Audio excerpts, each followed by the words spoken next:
वज़ीर-ए-आज़म ने बलूचिस्तान में सैलाब ज़दा इलाकों में रेस्क्यू, रिलीफ और बहाली के इक़दामात की 24 घंटे मॉनिटरिंग का हुक्म दे दिया है। वज़ीर-ए-आज़म ने इमदादी सरगर्मियों पर हर 48 घंटे के बाद रिपोर्ट पेश करने की हिदायत जारी की हैं। इस पर हम बात करते हैं डॉन न्यूज़ के नुमाइंदे सनाउल्लाह खान से।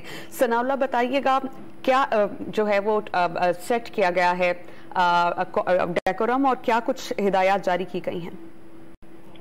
तो बिना देखे प्राइम मिनिस्टर को ये रिपोर्ट मिली थी कि शायद बाद इलाकों में जो इमदादी सरगर्मियां उस तरह नहीं हो रही और मुतासरीन को काफी मुश्किलात और मसाइल का सामना है।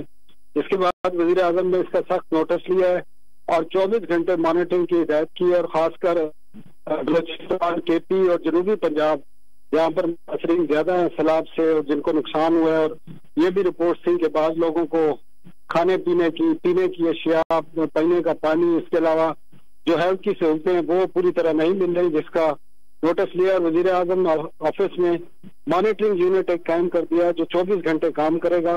और प्राइम मिनिस्टर ने कहा है कि बलूचिस्तान, खासकर जो केपी और केपी के जो इलाके हैं, टांक है जिसमें डेरा इस्माइल खान है, और जनूबी पंजाब में डेरा गाजी खान, राजनपुर और दीगर इलाके हैं, वहाँ पर फौरी तौर पर इमदाद भी दी जाए और जो वफाकी हुकूमत ने कैश इमदाद का ऐलान किया है वो भी फौरी तौर पर लोगों को तकसीम की जाए।